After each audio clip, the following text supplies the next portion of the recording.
Bonjour à tous et à toutes. Nous attendons le reste des participants. Dans 2-3 minutes, le webinaire va commencer. Pour l'instant, nous sommes 17 en ligne.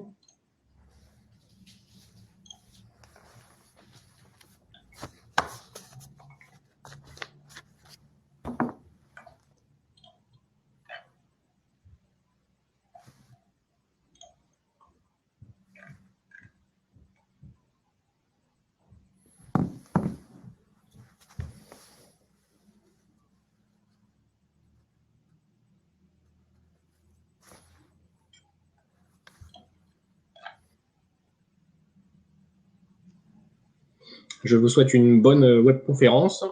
La conférence va démarrer dans 2 minutes.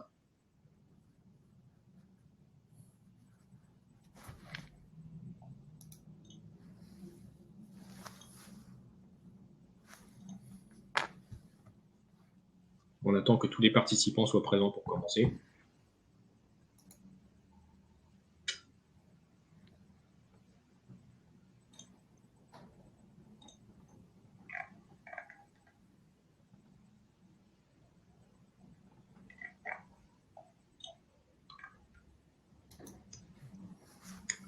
Début du webinaire dans 1 minute.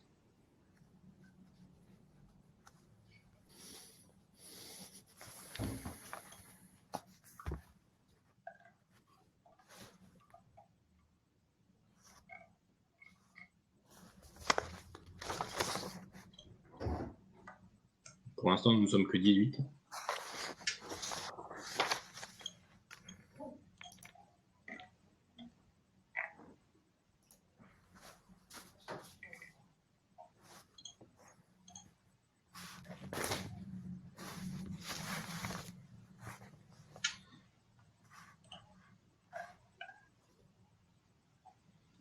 Donc, nous allons pouvoir commencer.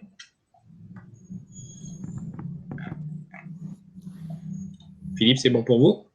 C'est parfait. Parfait. Donc, bonjour à toutes et à tous. Au nom de l'ensemble des collaborateurs du groupe Sibeli, nous sommes ravis de vous accueillir pour ce webinaire sur la location meublée. Je me présente, Denis Gelsenlichter. Je suis collaborateur comptable au sein du groupe Sibeli et plus précisément sur le bureau de Paris. Je vais laisser Philippe vous présenter ce webinaire et nous nous retrouverons à la fin de la présentation pour les questions-réponses. À vous, Philippe. Merci, Denis. Bonjour à tous. Nous avons essayé avec Denis de faire une présentation qui tienne en 30 minutes, tant le sujet est important, complexe et en constante évolution.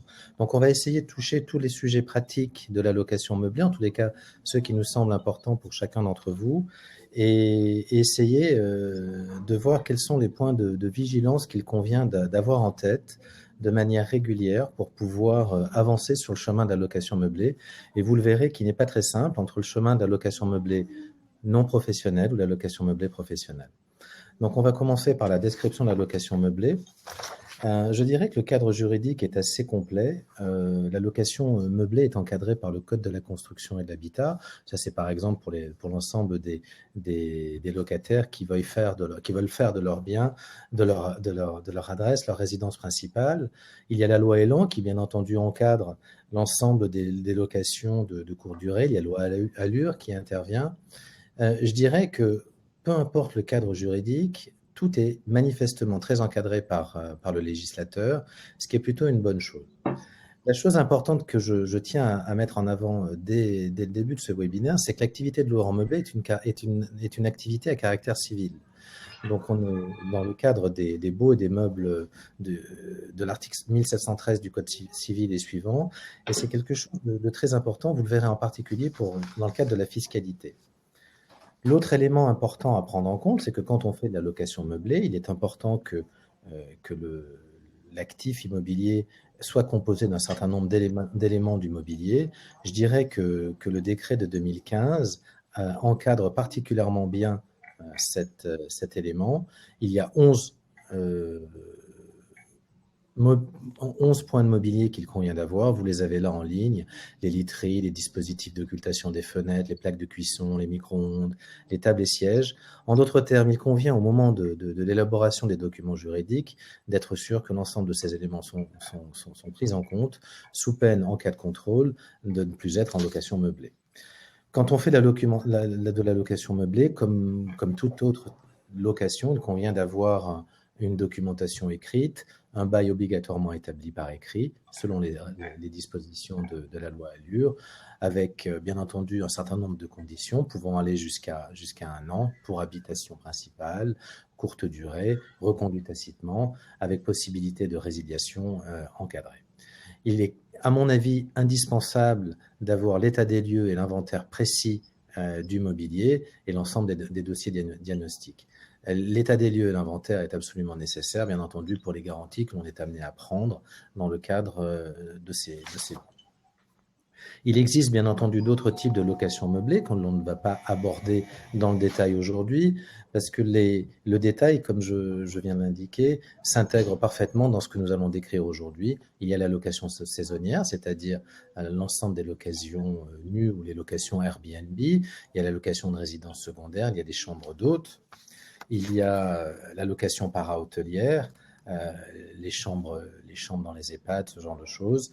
Ce type d'activité est assujetti à TVA. Les autres ne sont pas assujettis à TVA, mais on va le revoir. Et il y a bien entendu les locations en sortie de service, donc les EHPAD, les résidences étudiantes, les résidences d'affaires, le co-living. On en parle beaucoup en ce moment parce que c'est un sujet qui est d'actualité. Avec bien entendu, dans certains cas, un certain nombre de problèmes de remboursement, de paiement des mensualités, puisque certaines de ces résidences sont vides. Il existe plusieurs statuts juridiques d'exploitation de la location meublée. Le premier, c'est l'entreprise individuelle, et l'entreprise individuelle est soumise au régime fiscal du bénéfice industriel et commercial. On peut aussi faire de la location meublée dans le cadre d'une société, et en particulier des sociétés qui relèvent de l'article 8 du Code général des impôts, c'est-à-dire les SARL de famille, celles qui sont transparentes à l'impôt sur le revenu, les sociétés en nom collectif. Bien entendu, vous pouvez toujours faire de la location meublée dans le cadre d'une société relevant de l'impôt sur les sociétés, les SARL, les SAS et les SASU. Je dirais que l'avantage est moindre puisqu'on est soumis à l'impôt sur les sociétés et on n'est plus dans le cadre de la transparence de l'impôt sur le revenu dont on va parler tout à l'heure. Je n'ai pas parlé de la SCI directement parce que c'est une question que l'on a très souvent. L'activité de location meublée est une activité commerciale et si une SCI effectue de la location meublée, le côté transparent de la SCI va être annulé et elle deviendra obligatoirement assujettie à l'impôt sur les sociétés. Donc, comme je le disais en introduction, le régime fiscal est un régime complexe. Je le disais assez rapidement, la location meublée relève du bénéfice industriel et commercial sur le plan fiscal. Quelle est la différence majeure avec les revenus fonciers? C'est que les revenus fonciers, dans votre 2072, vous notez les recettes encaissées, vous notez les dépenses payées et vous avez ensuite l'ensemble des charges déductibles qui sont strictement encadrées. Quand on fait de la location meublée, on est un petit peu considéré comme une entreprise individuelle, en d'autres termes, tous les commerçants que l'on a dans nos rues. On est sur une comptabilité d'engagement, c'est-à-dire que les créances sont acquises, les dépenses sont engagées, et l'immobilisation en général est inscrite à l'actif. L'intérêt de l'inscription de l'actif immobilier dans le bilan de l'activité de location meublée, c'est l'amortissement qui crée en fait une charge fictive qui nous permet donc de réduire largement la base imposable. Le régime d'imposition du BIC est complexe. Quand on a un niveau de recette qui est inférieur à 72 600 € par an, on est dans ce que l'on appelle le micro-BIC. C'est en général toutes les entreprises individuelles, et on a un abattement forfaitaire de 50% par rapport aux recettes. Donc ça veut dire que vous prenez le montant de vos loyers, plus charges, vous pratiquez un abattement de 50%, sur cet abattement est appliqué le taux marginal d'impôt sur le revenu et les charges sociales à 17,2%. Il est possible en France de toujours choisir pour le régime fiscal immédiatement supérieur, c'est-à-dire le régime réel simplifié ou le régime réel normal. Et vous allez voir que l'avantage du régime réel, si j'ose dire, est assez net, puisqu'on est dans le cadre de recettes entre 72 600 et 247 000, mais on est dans une comptabilité d'engagement, on a des obligations comptables qui sont simplifiées, et surtout on a cet amortissement du bien immobilier que l'on reproduit dans ce que l'on appelle la 2031, qui est une liasse fiscale que l'on envoie à l'administration fiscale. Pour votre information, quand on est au réel simplifié, on dépend pour cette activité de location meublée du service des impôts des entreprises, alors que quand on fait sa déclaration d'impôt sur le revenu, on dépend du service des impôts des particuliers. Le réel normal, c'est assez rare de l'utiliser. La seule différence par rapport au réel simplifié, c'est qu'il y a un peu plus de contraintes, de documentation, de livres légaux, de choses comme ça. Il est possible, quand on fait de la location meublée au régime BIC, d'adhérer à un organisme de gestion agréé. L'avantage de l'adhésion à un organisme de gestion agréé, c'est d'éviter la majoration de 20% appliquée sur le résultat déclaré. Je vous rappelle que dans le passé, elle était de 25%, que la loi de finances de cette année l'a modifiée à 20% et que cela va diminuer de 15% pour 2021, puis ça va passer à 10% pour 2022. L'autre avantage de l'adhésion à l'organisme de gestion agréé, c'est de pouvoir déduire une partie des frais de comptabilité à hauteur de 915 €. La TVA, d'une manière générale, dans le cadre de la location meublée dont nous parlons, nous sommes exonérés, donc c'est relativement simple, pas besoin de rentrer dans le détail à ce stade. Et bien entendu, il y a d'autres taxes qui sont des taxes locales, la taxe foncière, éventuellement la taxe sur les logements vacants, et puis bien entendu la contribution économique territoriale, l'ancienne taxe professionnelle que l'on appelle la CFE, qui varie entre les différentes municipalités. Parfois, j'ai des clients qui me disent pour quelle raison à Paris vous payez 300 € alors que dans d'autres villes, je paye 500 €. Eh bien ça, c'est les municipalités qui décident dans le cadre de leur politique budgétaire. Une fois que j'ai présenté le cadre fiscal, nous allons parler du statut de la location meublée professionnelle ou la location meublée non professionnelle, et vous allez voir que les différences sont relativement majeures. 2 conditions requises pour être loueur en meublé professionnel depuis 2019. Vous vous rappelez qu'une question prioritaire de constitutionnalité en 2018 avait fait beaucoup parler, puisqu'elle a conduit à la perte d'une des 3 conditions. La 3e condition, si vous vous rappelez, c'était d'avoir des recettes supérieures à 23 000 €, c'était avoir des recettes de location qui sont supérieures aux autres revenus, et puis l'inscription au registre du commerce. L'inscription au registre du commerce a été, cassée par le Conseil constitutionnel en 2018, et l'administration fiscale a pris le pas sur la décision du Conseil constitutionnel, et a priori, il n'y a plus que 2 conditions pour être loueur en meublé professionnel. Il faut avoir un montant minimal de recettes de 23 000, loyer et charges, comme je vous le disais tout à l'heure, et les recettes de location doivent être supérieures à l'ensemble des revenus d'activité du foyer fiscal, c'est-à-dire les traitements des salaires, les BIC, les BNC. C'est à peu près la même chose au niveau des indivisions, si ce n'est que l'on regarde la situation au regard de la situation particulière du contribuable. Le loueur en meublé non professionnel, je dirais, c'est très simple, c'est une définition à contrario. Dès lors qu'on n'est pas loueur en meublé professionnel, on est d'office placé dans la catégorie du loueur meublé non professionnel. Quelles sont les conséquences rapides de la distinction ? Je dirais il y a des conséquences qui sont purement comptables, c'est-à-dire que quand on est loueur en meublé professionnel, l'ensemble des déficits que l'on peut enregistrés sont imputables sur l'ensemble du revenu global, alors que quand on est loueur en meublé non professionnel, les déficits sont simplement reportables pendant 10 ans. Il est à noter que les amortissements, eux, sont reportés de manière indéfinie. Au niveau de l'IFI, eh bien, il n'est pas rare que quand on est loueur en meublé professionnel, l'ensemble des biens qui sont inscrits à l'actif peuvent être considérés comme des biens professionnels, donc exonérés d'IFI. Quand on est en loueur en meublé non professionnel, l'actif immobilier que l'on détient fait partie de la base IFI. Sur les plus-values, grande modification. Quand on est loueur en meublé professionnel, on est assujetti à la plus-value des professionnels, qui est parfois beaucoup moins intéressante que la location meublée non professionnelle, qui, elle, je vous le rappelle, est celle des particuliers, qui est basée donc sur une durée de détention, exonération des plus-values au-delà de 22 ans et exonération des charges sociales au-delà de 30 ans. C'est pour cette raison que nous indiquons ça dépend sur le slide.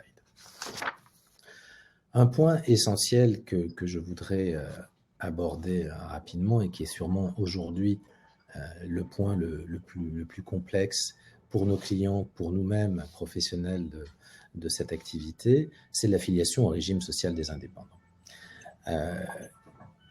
La sécurité sociale, vous vous rappelez que le RSI a été intégré à l'URSSAF, et l'URSSAF a mis un certain temps à se positionner par rapport à ce qu'il devait faire par rapport à cette activité.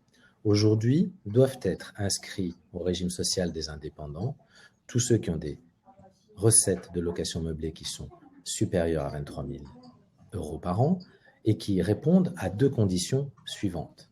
Il faut que les locaux soient loués à une clientèle y effectuant un séjour à la journée, à la semaine ou au mois. C'est en fait pour contrer le Airbnb. Et ensuite, il faut que les recettes excèdent les autres revenus du foyer fiscal soumis à l'impôt sur le revenu. En d'autres termes, la décision du Conseil constitutionnel de 2018 a conduit beaucoup de loueurs en meublé non professionnels qui étaient jusqu'à maintenant non assujettis aux charges sociales à devenir obligatoirement assujettis aux charges sociales. Ce qui est un vrai problème parce que quand on a déjà liquidé ses droits à la retraite, qu'on est retraité, et bien qu'on fait de la location meublée, on est obligé de cotiser encore à la retraite et là on cotise à fond perdu. Mais on en parlera peut-être dans les questions. Dans la partie 4, je vais essayer de vous expliquer quelles sont les composantes de la détermination du résultat. Quels sont les éléments clés, quels sont les éléments que nous regardons et quels sont les éléments qui sont manifestement indispensables pour vous dans la gestion, je dirais, quotidienne de votre activité. Le bénéfice net imposable, qu'est-ce que c'est? Il est calculé, déterminé, conformément aux dispositions du Code général des impôts. Donc, les produits sont constitués des loyers et des charges telles que prévues au contrat. Les charges sont celles qui sont engagées dans l'intérêt de l'entreprise et fiscalement déductibles. Il est bien évident que là, je ne parle pas du micro-BIC, je parle du réel simplifié ou du réel normal. Il faut que l'ensemble des charges se rattachent à la gestion normale de l'entreprise. Il faut qu'elles correspondent à une charge effective. Elles doivent être appuyées de justifications suffisantes. On me pose souvent la question, est-ce qu'il faut conserver des factures? Oui, il faut conserver les factures et il faut avoir des factures. Il faut qu'elles soient comprises dans les charges de l'exercice au cours duquel elles ont été engagées. C'est une différence majeure parce que souvent je parle à mes clients de comptabilité de trésorerie et comptabilité d'engagement. La comptabilité de trésorerie, c'est ce que vous payez au cours de l'exercice. La comptabilité d'engagement, c'est peu importe si vous avez par exemple un locataire qui ne vous paye pas, pour moi ce sera du chiffre d'affaires et je serai obligé de passer un certain nombre de provisions, donc de charges qui viendront en face. Alors tous les frais que l'on prend en compte, ce sont les frais d'acquisition, les impôts locaux, les primes d'assurance, les entretiens et réparations, les intérêts d'emprunt, les intérêts de frais de personnel, etc., etc. Tout cela, nous pourrons répondre à vos questions par la suite.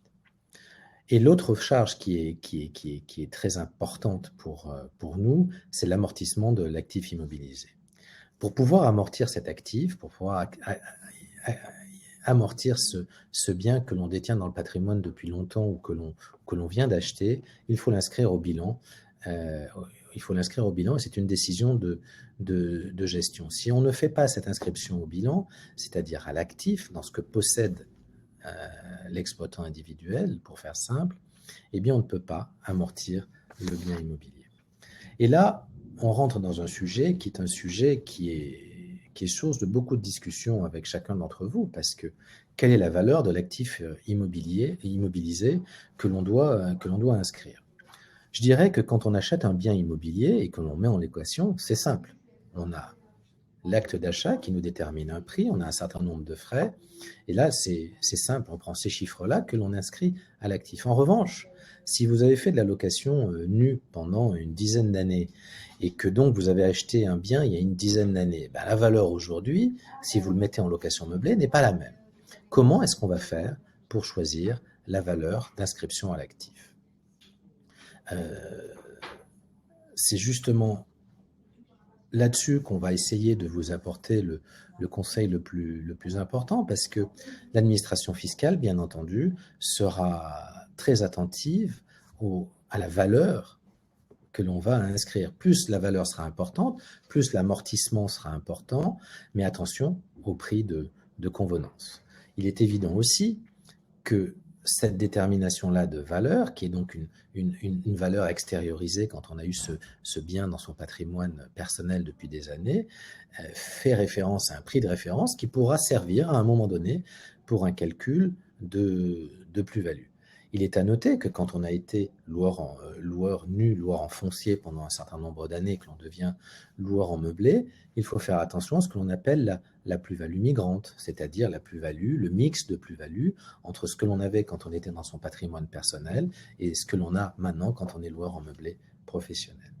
Et le point essentiel que je voudrais mettre aussi en avant, et ça me fait toujours penser à ce qui s'est passé quand François Hollande a été élu président de la République, beaucoup de nos clients ont été inquiets des décisions qu'ils pourraient prendre. Et donc, beaucoup de clients ont décidé de transmettre ce bien à leurs enfants. Donc, ils ont conservé l'usufruit du bien immobilier, ils ont transmis la nue propriété à leurs enfants. Très bien pour les enfants. En revanche, pour leur activité de location meublée, c'était un petit peu ballot parce que nous perdons, bien entendu, la possibilité d'amortir le bien. Donc, nous n'avions plus cette charge supplémentaire qui venait en face des revenus. Donc, beaucoup de contribuables qui étaient dans une optique de ne pas payer d'impôts se sont mis à payer beaucoup d'impôts. On va amortir. Comment va-t-on amortir le bien? C'est le slide suivant, le slide 28. Comment va-t-on l'amortir? On va décomposer là encore le bien. Ce sont les règles comptables qui nous imposent cela. Pour votre information, le terrain ne peut pas être amorti. Et en fonction de l'endroit où on se trouve, il faut faire attention à la valeur que l'on va prendre sur la valeur terrain. Je dis 15 à 45%, tout simplement parce qu'il n'est pas rare aujourd'hui à Paris, par exemple, là où les prix de l'immobilier se sont envolés, qu'il y ait eu des contrôles fiscaux, et quand on se retrouvait à 20-25% sur valeur terrain, l'administration fiscale nous a dit c'est beaucoup trop bas, et donc il a fallu que l'on augmente. On va décomposer ensuite la construction entre gros œuvres, façades, installations et agencement. On va mettre une pondération là-dessus, et bien entendu, ça va nous donner un taux d'amortissement. En gros, pour les 7 premières années, on va être sur un taux d'amortissement de l'ordre de 4,6 à 5,1%, et ensuite on va se retrouver à peu près à 2,5% de la 8e année à la 15e année. Les frais d'acquisition peuvent être tout à fait intégrés à ce prix d'acquisition. Il est à noter que dans certains cas, ça peut servir quand on est loueur en meublé professionnel. Peut-être qu'il ne faut pas les amortir, peut-être qu'il faut mettre ces frais d'acquisition en charge, puisque ça vient en face des autres revenus, je vous rappelle. En revanche, quand on est loueur en meublé non professionnel, plutôt que de les perdre, puisqu'on ne peut pas les reporter sur les autres revenus, il peut être important de prendre ces frais d'acquisition et de les immobiliser. On en perd une certaine partie, donc là, cette part terrain, mais quand même, sur le temps, on arrive à récupérer un montant non négligeable. Le plafonnement, article 39C du CGI, c'est un sujet aussi dont nous parlons très régulièrement avec nos clients. Le montant déductible de l'amortissement des biens loués ne peut pas excéder la différence entre le montant du loyer et les charges directes, si j'ose dire, afférentes aux biens loués. C'est quelque chose de très important, mais l'avantage, c'est ce que je vous disais tout à l'heure, ça nous permet de déplacer cette charge d'amortissement dans le temps, puisqu'on peut les reporter de manière indéfinie dans le cadre de notre activité de location meublée. L'autre point que je souhaitais aborder et que j'ai un petit peu abordé rapidement, c'est la gestion des déficits. C'est quelque chose que parfois nous avons du mal à à expliquer, mais je dirais que la location meublée non professionnelle ne permet pas d'imputer l'ensemble des déficits sur le revenu global. Ça va s'imputer sur les revenus de même nature pendant une durée d'une dizaine d'années. Il est donc très important pour nous de connaître la situation personnelle de nos clients pour les années, la situation présente et la situation future, pour pouvoir les conseiller de la meilleure manière, de manière à faire en sorte que l'on n'ait pas tant que ça de revenus à reporter dans le futur. En revanche, pour les loueurs en meublé professionnel, les revenus, les déficits sont imputables sur le revenu global, ce qui peut être très intéressant. Je dirais attention au changement de statut, parce que quand on devient loueur en meublé professionnel alors qu'on était loueur en meublé non professionnel, eh bien on perd l'ensemble de ses déficits. C'est un petit peu compliqué et donc il faut mesurer les moments où ces changements de statut se produisent. Au niveau des plus-values, ce vaste sujet là encore qui est très intéressant dans le cadre de la location meublée des non professionnels, c'est la nature de la cession qui conditionne la qualité du cédant au moment de la cession. C'est-à-dire que vous êtes loueur en meublé non professionnel au moment de la cession, ben vous aurez une plus-value des particuliers qui va s'appliquer. On pourra y ajouter un certain nombre de travaux, on va perdre un certain nombre d'amortissements qui sont réputés inutilisables, qui vont être perdus. En revanche, on va bénéficier, comme je vous le disais, de l'exonération au-delà de 22 ans. On va bénéficier de l'exonération des prélèvements sociaux au-delà de 30 ans. Et la taxation sera une taxation de 19%, plus 17,2% de charges sociales, avec une surtaxe si la plus-value est supérieure à 50 000 €. En revanche, quand on est loueur en meublé professionnel, là encore, ce sera la nature de la plus-value sera celle au moment de la qualité du cédant l'année de cession. Et si jamais il était loueur en meublé professionnel, ce sera donc une plus-value des professionnels. La plus-value court terme est imposée au barème de l'impôt sur le revenu, avec un étalement possible sur 3 années. Mais là, attention aux charges sociales, puisque là encore, notre président Hollande a assujetti la plus-value court terme au régime de l'URSSAF, c'est-à-dire entre 30 et 35% à payer, ce que les gens oublient assez régulièrement, mais qui peut être très important si on a pratiqué la location meublée professionnelle pendant une durée relativement longue. La plus-value long terme, elle est imposée à la flat tax de 30%, c'est-à-dire 12,8 et 17,2 de charges sociales. Vous allez avoir un tableau que vous connaissez sûrement, qui est le tableau de détermination des plus-values court terme et des plus-values long terme. Donc la durée, c'est donc la durée qui est prise en compte, c'est la durée de 2 ans. Mais pour faire simple, c'est effectivement dans la plus-value court terme, c'est l'amortissement qui a été pratiqué dans les années futures, dans les années passées, pardon. Il existe bien entendu pour la location meublée professionnelle un certain nombre d'exonérations qui sont liées au fait que si vous avez des recettes inférieures à 90 000 €, ben vous allez être exonéré de plus-value, sauf pour la partie court terme où vous allez payer les charges sociales. Et c'est là où je vous disais tout à l'heure qu'il fallait veiller. Ensuite, on a l'exonération de la plus-value long terme au-delà de la 15e année. La conclusion que je voudrais apporter à la 26e minute de ce webinaire, c'est que la location meublée présente un intérêt non négligeable pour les contribuables. En effet, je dirais que l'amortissement comptable, ce n'est pas une niche fiscale, mais c'est un avantage qui est majeur quand on a la possibilité de pratiquer ce type de location en comparaison de la location nue.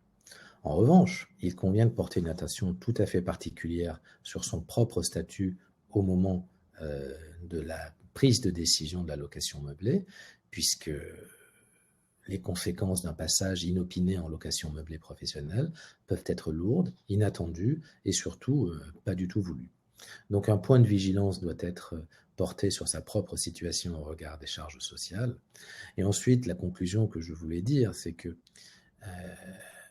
vous avez vu que le régime des plus-values est un régime des plus-values qui est quand même très avantageux pour la location meublée non professionnelle. En effet, vous bénéficiez d'une charge qui est la charge d'amortissement au regard de la durée de vie de la location meublée. Et au moment de la cession, vous bénéficiez là encore du régime des plus-values sans reprise en compte de ces amortissements.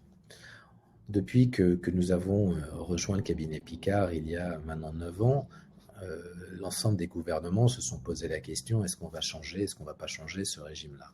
À mon avis, un jour, ça va changer. Quand, malheureusement, je ne peux pas vous le dire, mais c'est un point qu'il faut garder en tête parce que c'est un point qui pourrait devenir dangereux. Voilà, j'espère ne pas avoir été trop rapide. J'ai en tous les cas respecté le temps qui nous a été donné, donc nous sommes avec Denis ouverts à l'ensemble de vos questions. Merci pour votre attention.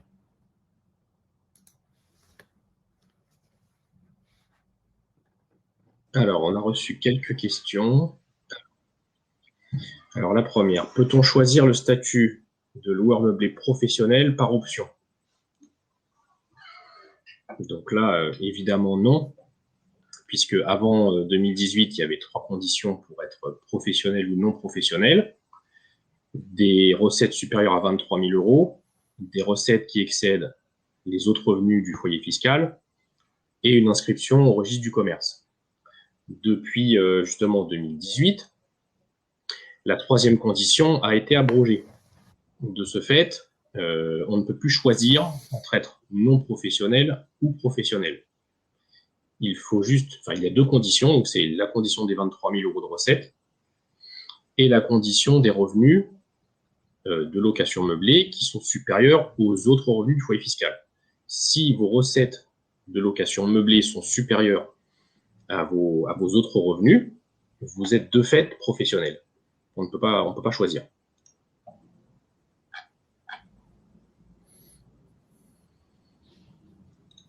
Alors ensuite,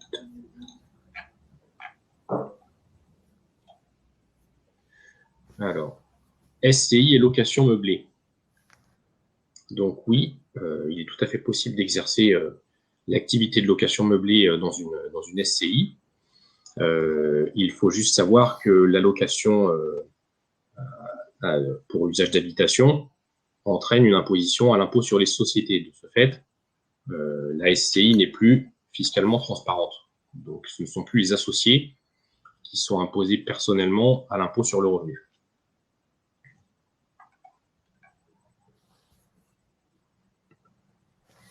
Alors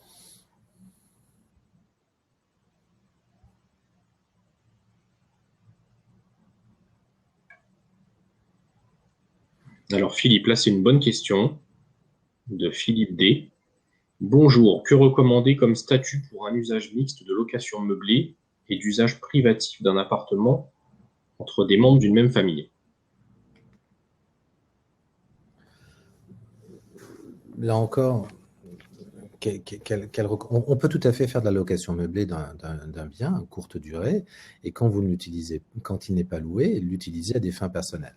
L'administration fiscale va simplement demander à ce que soit réintégré dans les revenus personnels une quote-part de revenus, d'avantages en nature, qui doit être calculée en fonction, par exemple, du prix de location de l'appartement à telle période de l'année, etc., etc. Ça, c'est la manière la plus efficace, la plus propre pour pouvoir utiliser un bien personnel.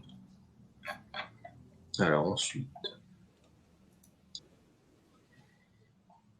le loueur meublé non professionnel est-il assujetti aux charges sociales?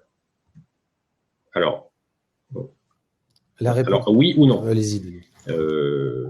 Non, par principe. Oui, si les recettes de la location meublée non professionnelle sont supérieures à 23 000 € et s'il fait de la location saisonnière. Dans le principe d'avant qui détermine justement le statut du loueur meublé, est-ce qu'il est professionnel ou non professionnel? S'il est professionnel, dans tous les cas, il doit le payer des charges sociales. Il est important de savoir et de comprendre pourquoi est-ce que ça a été fait comme ça. Tout simplement parce que dans des grandes villes, Paris ou certaines villes touristiques, il y a eu trop d'appartements qui ont été mis en location saisonnière. Et une manière de réduire, de limiter ce genre de choses, ça a été d'imposer de plus en plus, d'une certaine manière, les propriétaires de biens immobiliers pour faire cette chose-là. C'est la raison pour laquelle les charges sociales ont été appliquées, et en particulier à Paris. Et si vous le regardez bien aujourd'hui, beaucoup de propriétaires de biens Airbnb qui n'ont plus de revenus Airbnb sont en train de vendre dans ces zones touristiques leur appartement, ce qui est assez iconoclaste, mais c'est ce qui se passe, c'est ce que j'ai vu dans le Figaro hier.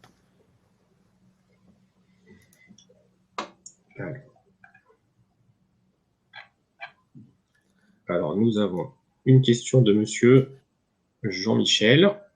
Bonjour monsieur. Les déficits de l'activité de location meublée professionnelle imputables sur le revenu global, pouvez-vous détailler comment faire au moment de la déclaration de revenus? Donc en fait, oui, la particularité de la location meublée professionnelle, c'est que comme son nom l'indique, c'est une activité professionnelle. Donc s'il y a un déficit qui est dégagé sur cette activité, il viendra en réduction des autres revenus sur la déclaration d'impôt sur le revenu de la personne physique. En location meublée non professionnelle, on ne peut imputer que les déficits non professionnels sur des revenus de même nature.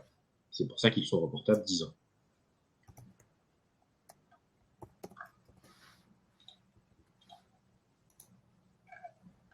Et pour répondre pratiquement à la question, si vous allez dans la 2042 C-Pro, il y a les cases qui sont effectivement précisées avec la partie déficit, la partie professionnelle, la partie non professionnelle, adhérente ou pas à un CGA, qui vous permet de remplir ces données dans votre 2042. Alors, nous avons une question de Bérénice. Appartement acheté en 2017. Non loué jusqu'en 2020, est-il possible de revoir le prix de l'appartement à la hausse plutôt que le prix d'achat pour la base amortissable? Moi, je dirais oui et non, puisqu'en 3 ans, je ne pense pas que la valeur vénale de l'appartement ait beaucoup augmenté. Donc, généralement, quand on a une acquisition en 2017 et une mise en location meublée en 2020, on prend comme base le prix d'achat. Maintenant, la différence serait peut-être plus flagrante pour, par exemple, un appartement acquis dans les années 2000 et mis en location en 2020. Là, oui, il peut y avoir une réévaluation du fait de la mise en location meublée.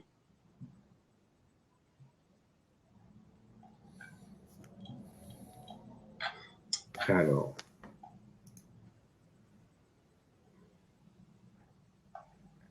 Donc, monsieur Jean-Michel repose une question. Le piège des charges sociales si l'on est déjà bénéficiaire d'une retraite. Effectivement, si vous cotisez à l'URSSAF des indépendants et que vous percevez déjà une retraite, vous n'aurez pas de droits supplémentaires.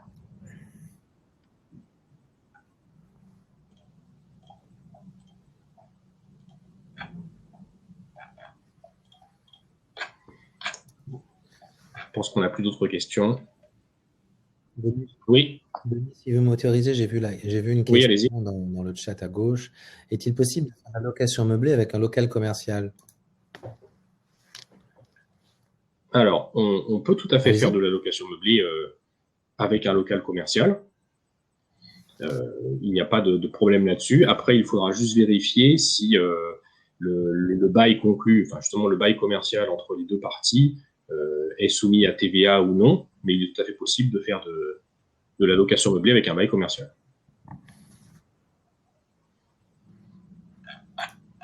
Est-ce que vous avez vu d'autres questions?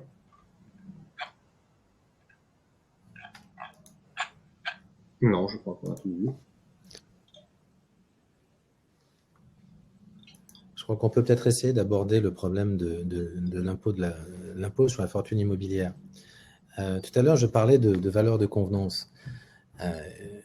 Il est nécessaire de calibrer convenablement quand on a un patrimoine immobilier et qu'on fait de la location meublée, qu'on essaie d'extérioriser une valeur pour pouvoir justement l'amortir, d'être cohérent avec l'ensemble de son patrimoine immobilier afin de ne pas être assujetti à l'allocation, à l'impôt, à l'IFI, tout simplement. Il faut faire aussi attention entre la valeur de vente et la valeur qui a été déclarée. Là, nous avons une cliente qui a fait de la location meublée et qui a vendu son bien immobilier. Son bien immobilier a été très bien vendu. Il n'en demeure pas moins qu'on a reçu très récemment un certain nombre de questions de l'administration fiscale qui nous a posé la question, mais pour quelle raison est-ce que ça a coûté, pour quelle raison vous avez fait une déclaration qui était plutôt basse au regard de ce que vous avez réussi à vendre? Donc, on a expliqué un petit peu quelle était la rentabilité du bien, etc., etc. Et l'administration fiscale s'est satisfaite de cette réponse, mais c'est une véritable question qu'il faut garder en tête au moment de sa déclaration IFI pour ceux qui sont concernés. Alors, on a encore deux petites questions, je crois. Est-il possible d'intégrer les frais de notaire dans la base amortissable, bien que le bien ait été acheté il y a 3 ans? C'est l'exemple de tout à l'heure avec le bien acheté en 2017 et mis en location en 2020. Donc oui, tout à fait, les frais de notaire viennent s'ajouter au prix d'acquisition de l'immeuble et sont donc inscrits à l'actif de l'entreprise. Une autre question, comment cela se passe? Pardon? Au même titre. Oui. Au même titre que les frais d'agence, au même titre que ce genre de choses. Comment cela se passe-t-il lorsque l'on arrête de louer en meublé? Alors, tout simplement, soit vous avez inscrit à l'actif de l'entreprise individuelle l'immeuble. Lorsque celui-ci est vendu, l'entreprise n'a donc plus d'actif, donc c'est assimilé à une cession d'activité. Tout simplement.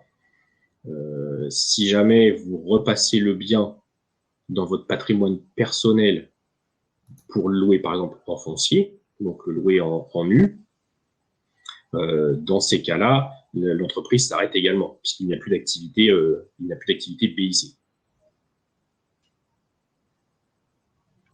Alors, oui. Non, allez-y. Allez-y, Denis, pardon.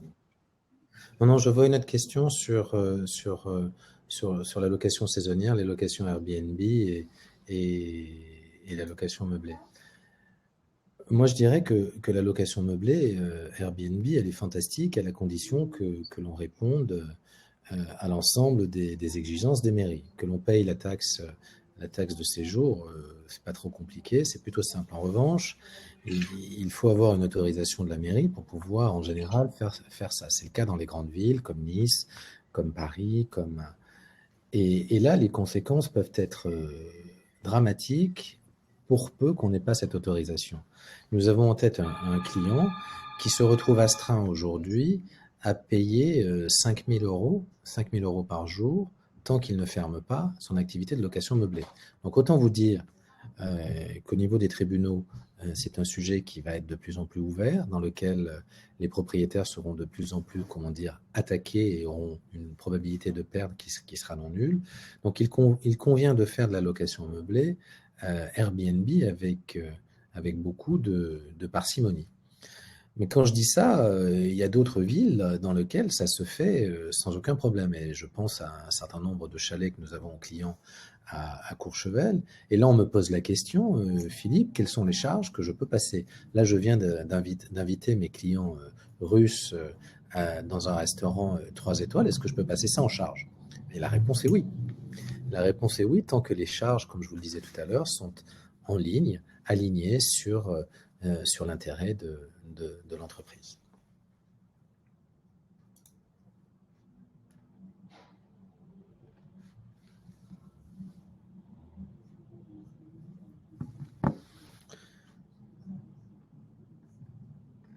Je regarde si nous avons d'autres questions.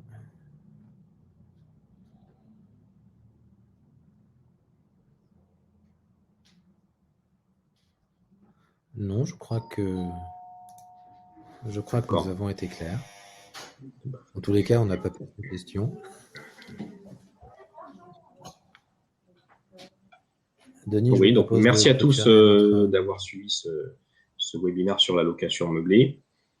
C'est un sujet très, très vaste qui pourrait nécessiter deux jours complets de formation.